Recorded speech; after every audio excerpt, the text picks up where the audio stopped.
And there the tragedy of mismatch began. He came back to Lisbon, to the Paço da Ribeira, to the court of Dom João III, but he no longer truly belonged there. He had lived too long in Paris and Italy, among the most distinguished minds and the highest refinements of the Renaissance. He found himself in a court that, for all its wealth and imperial reach, seemed to him culturally narrower, slower, less supple. The courtiers called him, with insult and suspicion, Romano, or Roman. He was seen not simply as foreign in habit, but as somehow alien to the Portuguese environment itself. With his Latin verses, his classical busts, his love of antique form, his naked statues in the classical mode, his architectural projects, his Roman tastes, his magnificence, and what some called his arrogance, he appeared to many almost an imported being. As Dom João de Castro, humanist, soldier, and one of the great imperial figures of 16th century Portugal, later put it, Dom Miguel was inadaptable to the milieu, and the milieu was inadaptable to him. He had become, before the word existed, a kind of estrangeirado, a foreigner. But thanks partly to papal support, and partly to his family's continued influence, especially that of his brother, the second Count of Porto Alegre, and Mordomo Mor, he received important offices and royal largesse. In 1526, he became Bishop of Viseu by the intervention of Clement VII, who wished to confer on his friend an added layer of papal protection. That appointment can only have deepened royal irritation. The same bishopric had previously been denied to the infant Dom Henrique, Dom João III's own brother. Dom Miguel was also made a member of the Royal Council and Escrivão da Puridade under João III, although by then the office no longer possessed the real political weight it had enjoyed under earlier reigns. The true controllers of royal policy were increasingly other men, above all the Alcáçovas Carneiro clan and their allies, rivals of the Counts of Porto Alegre. It is telling that after Dom Miguel's departure in 1540, no further Escrivão da Puridade was named. Dom Miguel held high office, but without full trust, prestige, but not dominance, presence, but not real centrality, and beneath that uneasy arrangement lay something deeper than faction or court rivalry. The conflict between Dom Miguel and Dom João was not merely personal, it was also anthropological. Dom Miguel believed the church should radiate civilization, through beauty, learning, ceremony, architecture, and the visible majesty of Rome. Dom João increasingly wanted religion to secure obedience, a Catholicism of piety and penitence, of discipline, mission, and confessional rigor.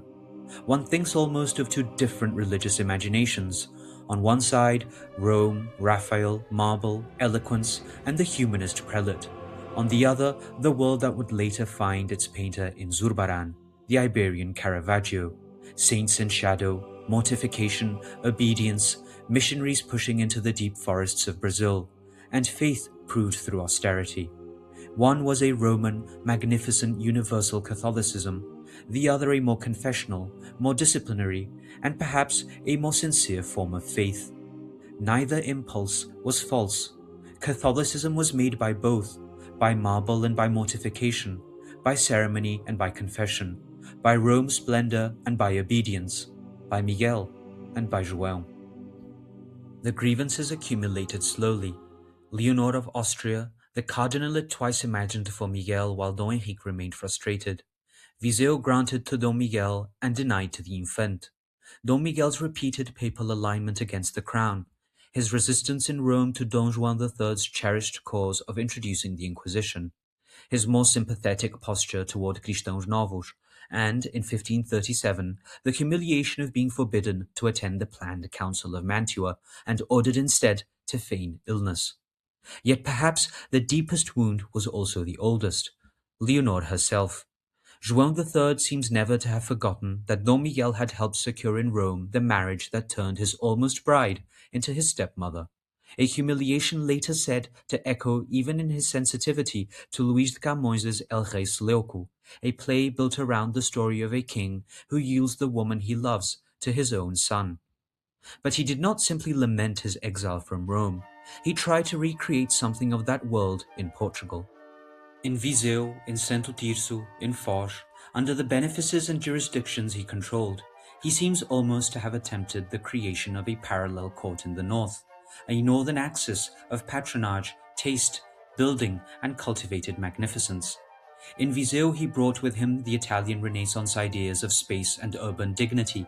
Even the arrangement of the Praça da Sé can be seen as bearing something of the Italian piazza, which is one of the most delightful ironies in Portuguese history. Viseu, that supposed epitome of Portuguese inland backwardness, receiving an Italian Renaissance piazza through the imagination of a bishop who had lived among popes and painters. And then there is the old church of São João Batista da Foz, inside the fort at Foz, built in 1526. It feels almost symbolic, a work touched by imported Italian form, half hidden on the Atlantic edge and largely forgotten, like Dom Miguel himself, a forgotten church for a forgotten cardinal. Through figures like Francesco da Cremona, formed in the orbit of Bramante, Raphael, and the new St. Peter's, Dom Miguel helped bring the Roman Renaissance into Portugal. The hands that had worked in the shadow of St. Peter's now worked on Portuguese soil. He imported not just artists and techniques, but a whole language of proportion, facade, and urban form. He had the true antiquarian instinct of the Renaissance, collecting Roman inscriptions, taking an interest in ancient remains from Lisbon to Sines, and encouraging excavations in places like Bobadilla before archaeology was even a subject. One imagines when Dom Miguel must have learnt of the sack of Rome in 1527. The city that had formed him, delighted him, and welcomed him as one of its own had been brutalized by the troops of Charles V. His old friend Clement VII was now a prisoner in Castel Sant'Angelo, yet still wrote to him with undiminished affection. There is an almost tragic foreshadowing here. Before many years had passed, Dom Miguel too would find himself estranged from his own kingdom, looking back toward Rome as the one world that had never ceased to recognize him. Dom Miguel's position was deteriorating rapidly. He was simply too close to Rome. In Portugal, the cardinal's hat was felt almost as a prerogative of the Infante, of Dom Afonso, of Dom Henrique, of princes of the blood. For a nobleman, however brilliant, to rise to that same spiritual altitude was intolerable to many, and Dom Miguel was no ordinary nobleman, already too Roman, too admired abroad, too much his own man, and too close to the Farnese. It was even said that he had stood as godfather to one of Paul III's grandsons, perhaps Alessandro Farnese or Guido Ascanio Sforza. Whatever the exact detail, the larger truth is clear. Dom Miguel did not merely know the Farnese world, he belonged to it. And then came the decisive act. On 19th December 1539, Paul III Farnese elevated Dom Miguel da Silva to the cardinalate in Pectore. This phrase should be explained because it is as beautiful and ominous. In pectore means in the breast or in the heart. A pope can create a cardinal secretly, withholding public proclamation for political reasons. The dignity exists, but hidden in the papal heart, until revealed. So Dom Miguel became, in effect, a secret cardinal. One can hardly imagine a more perfect symbol for his life. Elevated, admired, destined for greatness, but veiled, withheld, impossible to integrate peacefully into his own kingdom. Whether he knew of the appointment before reaching Italy is uncertain, but by then it scarcely mattered. His situation in Portugal had become untenable. He had long desired to return to Rome. The king suspected with good reason that if he allowed him to leave, Rome would crown him with the dignity João most feared him receiving. So João III decided to arrest him, but Dom Miguel fled first, by a matter of hours. But then, for a brief moment, one feels him breathe again. He reached Italy. He was warmly received by Paul III, and before his cardinalate could even be publicly revealed, he was sent as a papal legate to the most serene Republic of Venice. After the hard severity of João III's Portugal, the ruggedness of Viseu, the stern air of the Passo da Ribeira, imagine Dom Miguel in Venice, a city of reflected light, slow green water, mirrors, silk, ceremony, glass, domes, and quiet aristocratic pleasure. A city where diplomacy glided as gracefully as gondolas, where palaces rose from canals like lace or iced stone. Rome had been universality made monumental. Venice was elegance made liquid. One can almost imagine that for a moment he had found his proper place again, a world equal to his sensibility, his taste, his scale. But Portugal followed him. João III's agents pursued him through Rome, Ferrara, Venice. Attempts were made to persuade him back, pressure him, isolate him. Letters were spread, influence deployed, the scandal made to run across Europe.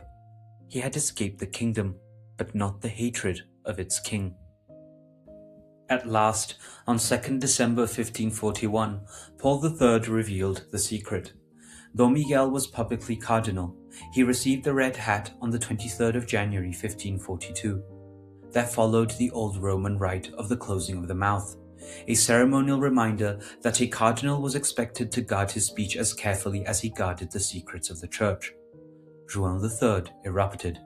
In 1542, he denaturalized Dom Miguel, condemned him for treason, stripped him of offices and Portuguese revenues, confiscated his goods, forbade all Portuguese subjects, even members of his family, from maintaining contact with him. It was almost a Portuguese damnatio memoriae.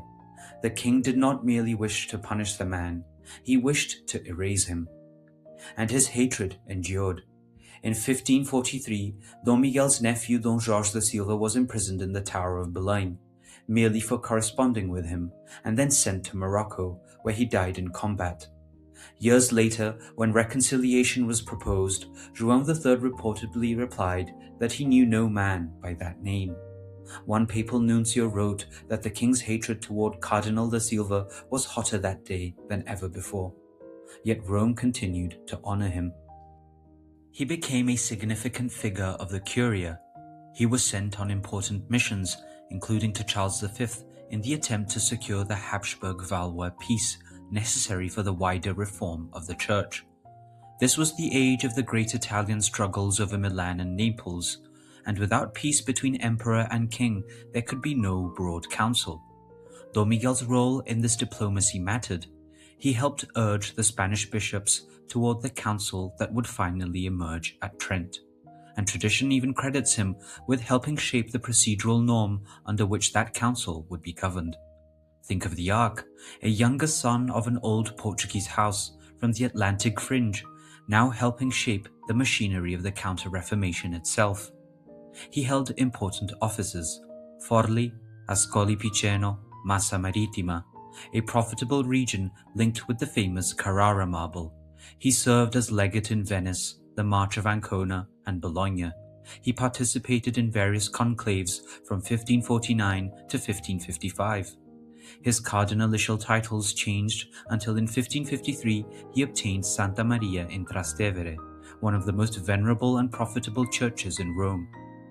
Nor did he live poorly.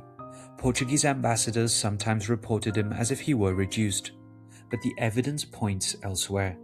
He occupied and enlarged the Palazzo San Callisto, linked to his title of Santa Maria in Trastevere.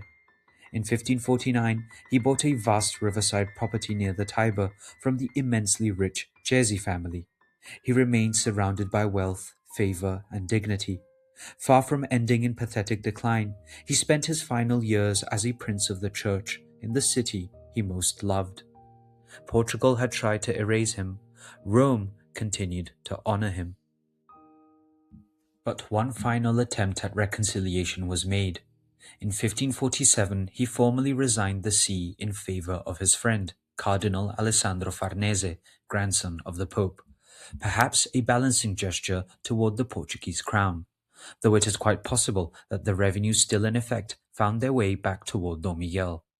The bishopric of Viseu, once denied to an infant of Portugal, now passed to a most distinguished Italian Farnese.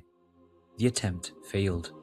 By then Dom Miguel was old, racked by rheumatism, often needing support simply to move. Yet even so he remained what he had been always, a cardinal among cardinals, present in the conclaves of 1555, still moving, however painfully, within the Roman world that had understood him best. He died in his beloved Eternal City on 5th June 1556 in his residence at San Callisto, and was buried in the portico of Santa Maria in Trastevere. The next time you go to Rome, visit him. Visit this forgotten Cardinal of Portugal. Visit the man who might, in another turn of history, have sat in St. Peter's chair itself. The man who moved among Medici, Farnese, and Sforza, who was friend to Raphael and Titian, dedicatee of Castiglione, ambassador of Dom Manuel, bishop of Viseu, patron of Grão Vasco, importer of Italian form into Portugal, exile of João III's kingdom, papal legate to Venice, negotiator with emperors and prince of the church, a man who was too Roman for Lisbon, too Portuguese to become wholly Italian, too universal, artistic, and political, too ecclesiastical for secular myth, and too elegant for simplification. He was a man of the middle, a carrier of form, a Roman prelate in the truest Renaissance sense, a man who belonged to more than one world and was therefore never fully forgiven by any single one. Portugal remembers the men who expanded its dominion. It should also remember those who expanded its civilization. For there are two kinds of greatness in history: the greatness of conquest, fleets, fortresses, maps, and empire, and the greatness of form, style, architecture, diplomacy, learning, ceremony, and the enlargement of the soul. The first extends power, the second gives it dignity. And perhaps that is the deepest tragedy of Dom Miguel da Silva, that he was one of those men who most fully entered the highest civilization of his age, and for precisely that reason he became difficult for Portugal to remember. He was not punished because he lacked faith. He was punished because his faith had the scale of Rome, and men like that, however brilliant, often end in silence. Next time you visit Rome, pay your respects to Dom Miguel da Silva, forgotten Cardinal of Portugal, friend of Raphael, dedicatee of Castiglione, prince of the church buried in Trastevere, and save him, if only for a moment, from historical oblivion.